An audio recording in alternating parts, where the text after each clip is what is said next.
The First Amendment is supposed to stop the government from making laws based on your right to speak freely, to report or write freely, the press, to practice your religion, to assemble, and for a right to a redress of grievances. The Second Amendment stops the government from infringing your right to keep and bear arms. The Third Amendment stops the government from quartering soldiers in your home. The Fourth Amendment stops the government from performing unreasonable search and seizure. The Fifth Amendment is the right to a speedy trial, as well as remain silent, etc. I plead the Fifth. You know the point. All of these things have been completely trampled over, but it's not necessarily coming from the government all the time. I think it's fair to say if the Second Amendment says keep and bear arms, and you literally can't carry a weapon in any capacity in certain states, they're actually violating the Second Amendment rather explicitly. But I'm here to talk to you about how the corporations are being outsourced to violate our rights. As we move into a more technologically advanced state or society, we become more dependent upon machines and the systems controlled by private entities. So I have never been very much a laissez-faire capitalist or a right-wing individual. I've always been very much in favor of some kind of regulation.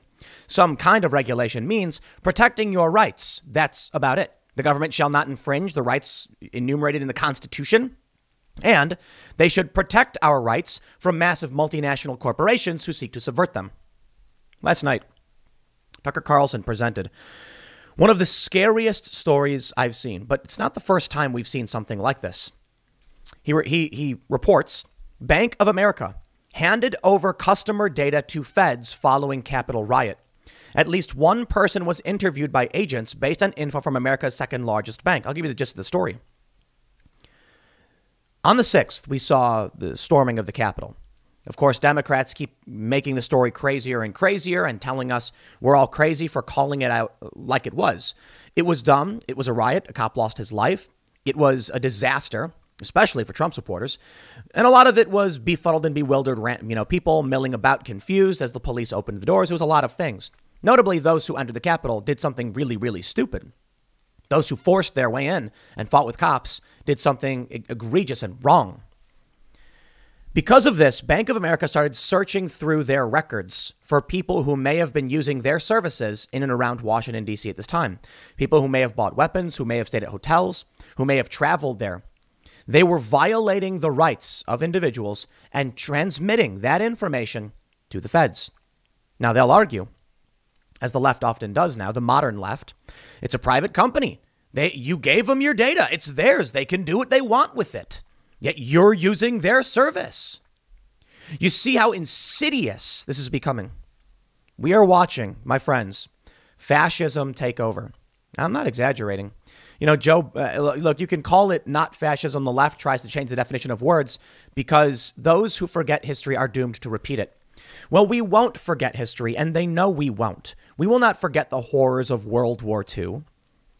We will not forget the horrors of Jim Crow and slavery. So what do they have to do? They have to change our understanding of what these things were really about. We know what fascism was. Fascism was basically in Italy. And some describe it as the lucrative merger of corporation and state for, the betterment for the state. Or one way to put it is everything for the state is one way it's been described. Fascism is rooted in the idea of the fascists. I believe that's how you pronounce it. It's a weapon comprised of a bundle of sticks strapped together with a blade. The sticks individually are weak, but together they are strong. That's the general idea. Very similar to the revolution fist, when they hold the fist up. The reason why they hold it and show you their fingers forward is it symbolizes that each individual finger is weak, but together it makes a fist. It's very similar symbolism. What's happening now is they are using the idea. Well, they'll tell you it's not fascism. OK, but when every major corporation is now subverting our rights at the benefit of the state, we're looking at it. They claim that fascism is authoritarian nationalism, and that may be the case. But if you look to any of these countries that were fascistic or described as fascist, they were rapidly trying to expand outside of their borders and conquer other places. So when you have the United States and their military enterprise overseas and sending more troops to all these different countries and starting war, And the corporations doing everything in their power to benefit them, even violating your rights and subverting our constitutional rights and our ability to speak. My friends, we are watching a fascist takeover. We have Bank of America giving away your private information. I will never do business with Bank of America ever again. And I'm sure other banks do it too, to be completely honest. But these businesses are supposed to protect us. They're supposed to say, we guarantee that we will never turn over your information without a warrant. In this instance, that's not the case. We're seeing a lot more, though. Take a look at this story from the New York Times. Now, most of you probably know that media outlets are acting as propagandists for the fascistic system. The New York Times says, are private messaging apps the next misinformation hotspot? Telegram and Signal, the encrypted services that keep conversations confidential, are increasingly popular. Our tech columnists discuss whether this could get ugly. Private messaging apps? What are they going to do next? Ban telephones? Because people can privately communicate with each other? Yes, that's what they're arguing. It's fascism. I'll tell you what's really fascinating is that Telegram and Signal were touted by the left 10 years ago. But there has been a rapid realignment and transformation. Left doesn't mean anything having to do with activism or anything having to do with economics at this point. I mean, there's strong elements of the left that are, communistic or socialist, etc. But left in this day and age, in our modern society in America, just means, do you support the fascists or do you oppose them? And I mean fascist literally. I'm not playing this game that the left plays saying you're a Nazi, you're a fascist. No, I quite literally mean that these are people who feel that a lucrative merger of corporation and state for the betterment of the state, all for the state, is a good thing. These are people that cheered for Antifa, who burned down and destroyed people's homes and then celebrated the military occupation of Washington, D.C. If it's destroying the little guy and propping up the establishment power elites, they are for it. So maybe fascism, they'll argue, it's not a good word. Okay. Authoritarian plutocracy, a government for by and of the political elites. That's what we're seeing right now. And the New York Times is the epitome of the ivory tower, telling us that our encrypted communications app that activists and la resistance would need in order to fight against the empire, they're saying it's bad and it's misinformation and must be banned. Anyone who tells you that you don't have a right to privately communicate, I'm sorry, you know exactly what the goal is. It's just subversion and absolute control and authority. My friends, right now, we are in trying times. You can't go out and communicate with your friends and family at a bar. You can't, for the most part, you can't. I mean, you still kind of can. You can't go out to certain places and gather. Your First Amendment is gone. No joke, it's completely gone. That's it. In what capacity do you have a right to a redress of grievances? Sure, you can file petitions, I guess. Is anything going to happen if you do? Do you have a right to freedom of religion? Okay, well, in certain capacities, I guess, but you can't go to churches. In New York City, they were hunting down people worshiping in synagogues. There were police officers shining cameras through the windows of Jewish schools where they were teaching children. Your right to practice your religion is gone. The churches were shut down. Freedom of the press. No, of course not. You're fake news. You must be banned. You will be banned from the system by the private corporations that now control the flow of information. Okay? Speech, same thing, man. Speech and the press are restricted now on social media. They are telling you who is and isn't allowed to speak. And they are saying, but I'm a private corporation. There is no town hall anymore. There is no, there's no place to gather. People used to gather at churches. They shut those down. People used to gather in public spaces, town hall. You cannot assemble, they say. There's a pandemic. So then you go online to our technological communications infrastructure. They ban your ability to speak.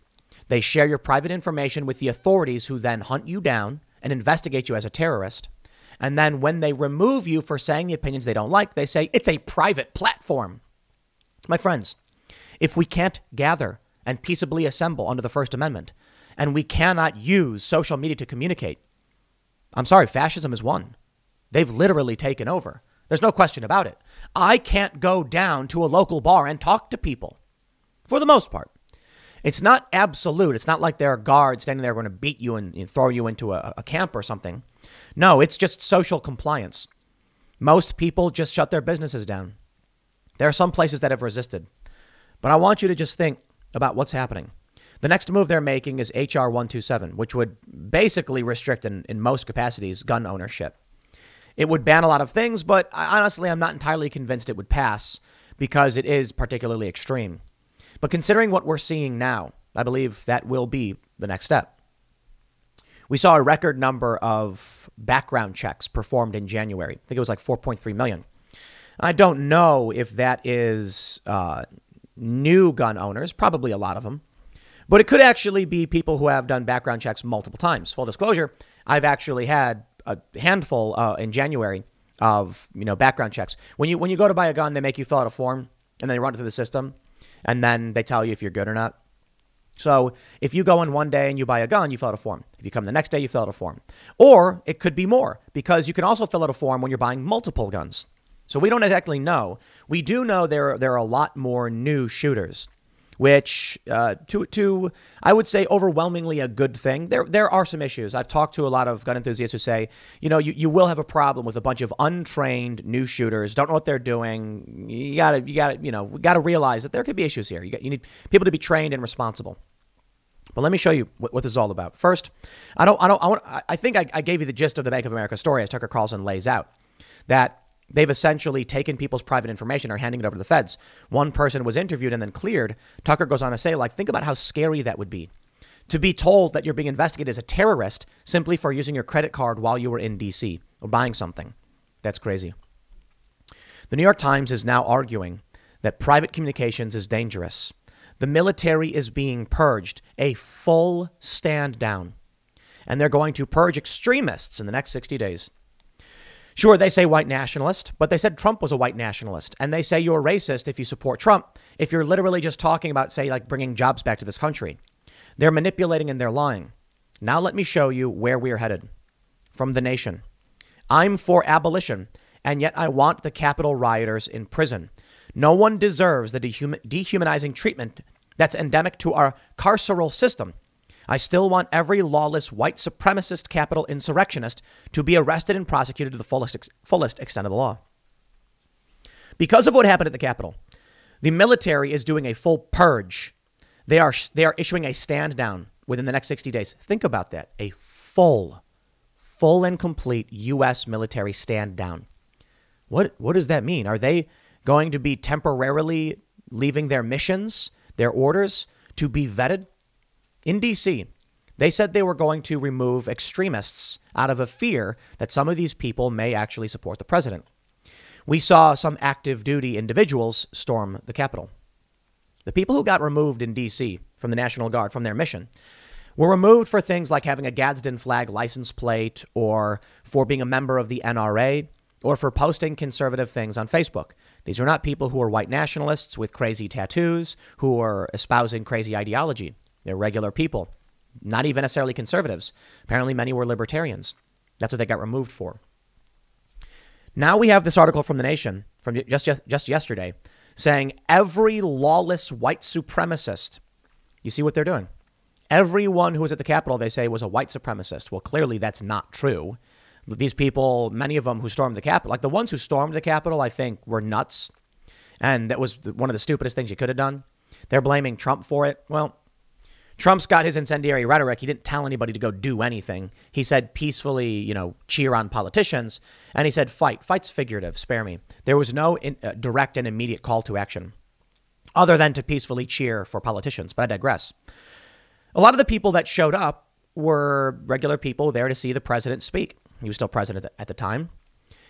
One individual is a psychological operations officer who's put under investigation because she went down to see the president's speech. They would say, this person's saying white supremacist insurrectionist. They're not saying, it doesn't say that every person who did is, but they're starting to blur that line. We've already seen numerous articles claiming that every person who stormed the Capitol was a white supremacist.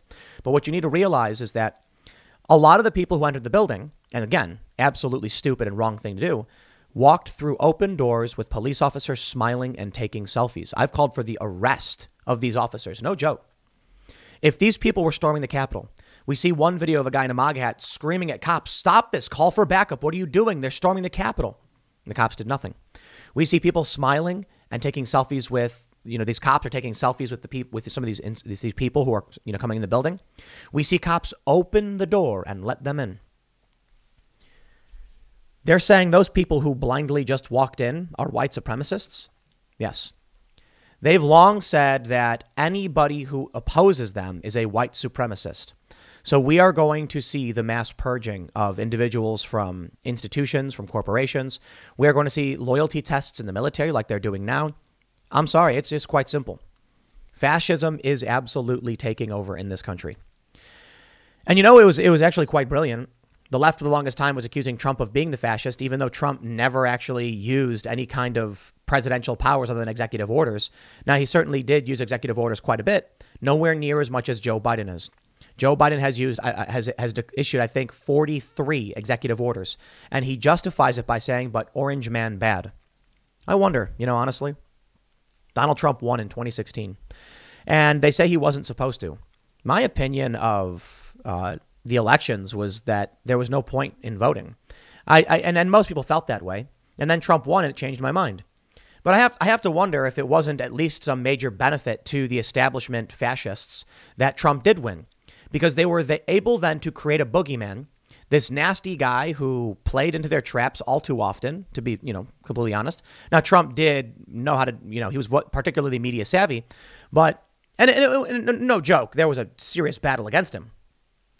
But because of Trump, not because of Trump, but the media narratives around Trump, the lies, whipped up this frenzy, creating Trump as this ultimate evil. So now that they've defeated him, as Joe Biden enters and starts acting as a despot with 43 executive orders in a couple weeks, they say, oh, but he has to do it because Trump was awful and evil, and we have to undo the evil of Trump. The people who stormed the Capitol, they're all white supremacists. We got to hunt them down and imprison all of them. Let me make this point very clear. When this person for the nation says, no one should be in prison except them, do you see what's happening now? When they say defund the police, they don't really mean defund the police, and we know this. They mean make me the police so I can beat my enemies. When they say police brutality is bad, but then cheer for police beating people they don't like, you know exactly what they want. They're fascists. When they demand the police be defunded or abolished and the prisons be abolished, but then a man in Wisconsin who was in his own home as a mob descended upon him, brandished a firearm, he was arrested. You shouldn't point weapons at people unless you're being threatened, to be fair. But these people who were protesting the police then cheered as the police came to his house and took him from his home and arrested him. This same group of people, a similar group of people led by the same people, set fire to someone else's home previously. So maybe the man did feel threatened and was giving a warning by pulling out the shotgun and saying, he was in his house. It was through the window, pointing it in a direction as a warning, because these people had set fire to someone else's home only like a month before. They won't let you defend your home. And it's only going to get worse, mostly because the media, the big tech corporations, the political elites and the establishment are working together, and we know they are. Now the big banks are going to share your private information. Do you see where this goes? Make one wrong purchase and they will submit it to the feds. My recommendation to everybody is get out of Bank of America now. Let me tell you something very important.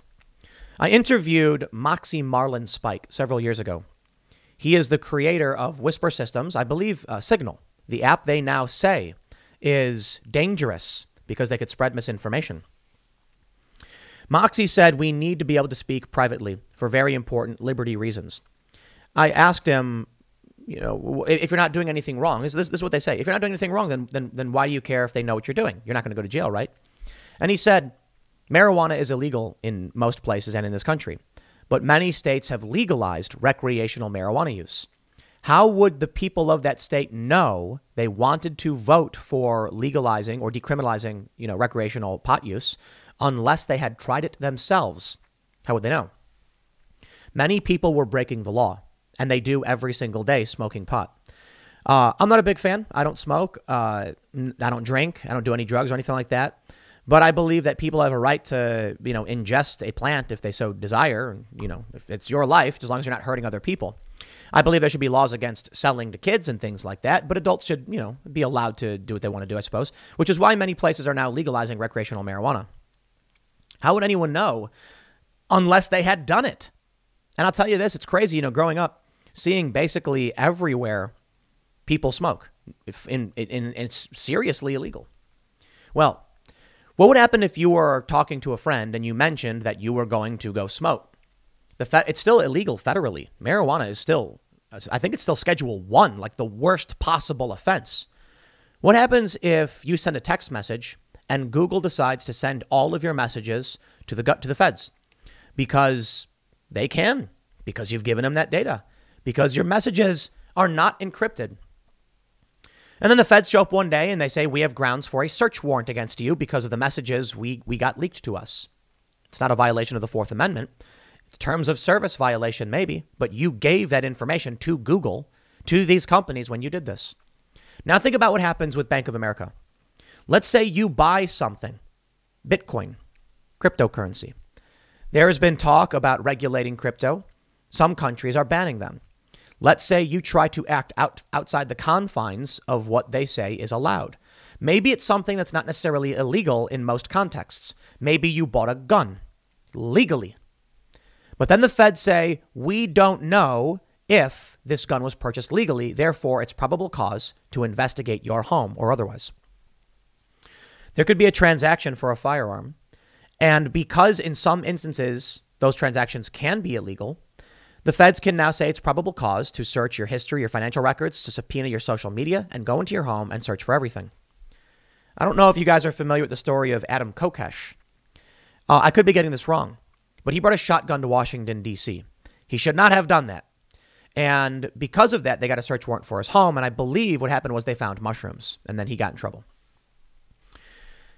That's the point. If they have access to your private information, if we are no longer allowed to communicate privately, they will find a reason to investigate you, and they will find a way to say you did something wrong. There's a story of a man who got arrested because he had a Ziploc bag full of laundry detergent, powdered laundry detergent, and they arrested him for it. In his mugshot, he's laughing and smiling, but he still had to go through the system. It took months to clear his name when they did a lab test. What happens if they lose it and the police just say, nope, we saw it. We're sure. What happens if they lie? What happens if they want to save face because they don't want to go down as those who did something wrong? What happens if you do something legal and they tell you it's illegal?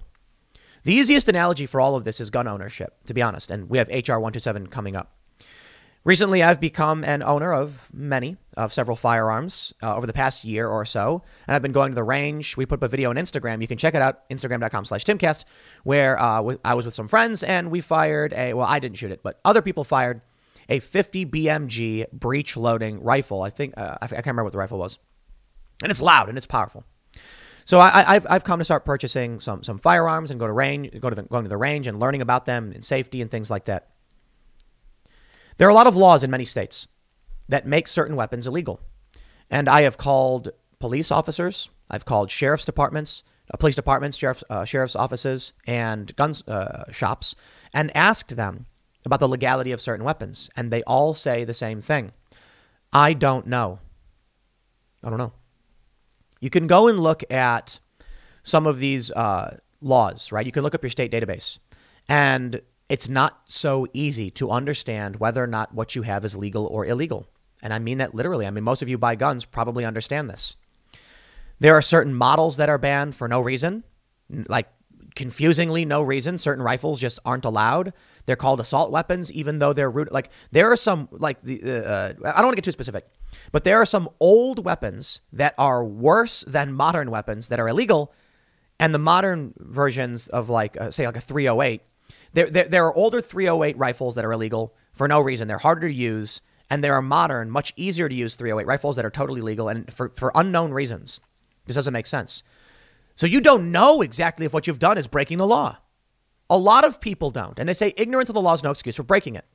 When they give your information away and you say, I didn't do anything wrong, they come back and say, oh, that thing you own in your backyard, you didn't realize that was illegal? And you're like, but I just bought it off the internet.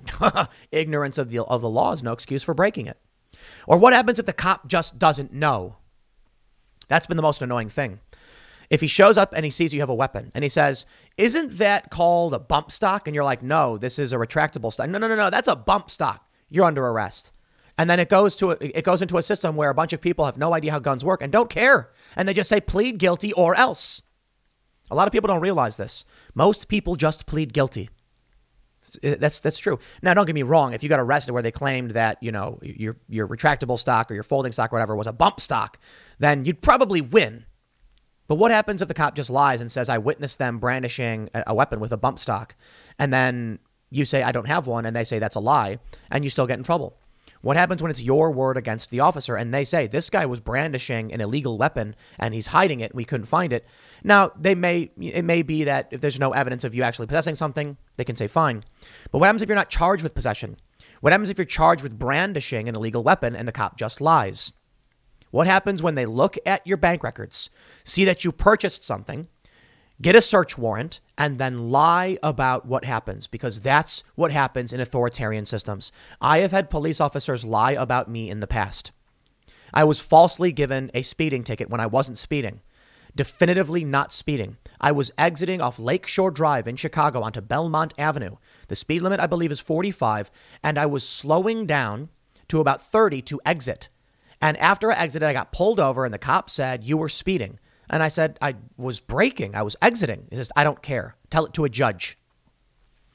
I was, I think, 20. No, I was like 19. I had no capacity to defend myself in court. So what could I do other than just pay the fine? It gets worse because then it resulted in my license getting suspended, and they did not tell me that. I had no idea. And then I ultimately got arrested for driving on a suspended license, and they said, that's your problem. This is where we're heading. And what's funny is the many of these progressive leftists who cheered on Joe Biden and pushed for the censorship have been building up this fascistic system. And they tell us they're the ones fighting fascism. Isn't that brilliant? The Berlin Wall was called the Anti-Fascist Protection Rampart. That's literally the name of it from the communists. And they call themselves the anti-fascists. We know where this is going. Anti-fascist doesn't mean they oppose authoritarianism. They're pro-authoritarian, just not for you. But I think they're fascists. I'll leave it there. Next segment's coming up at 1 p.m. on this channel. Thanks for hanging out, and I will see you all then.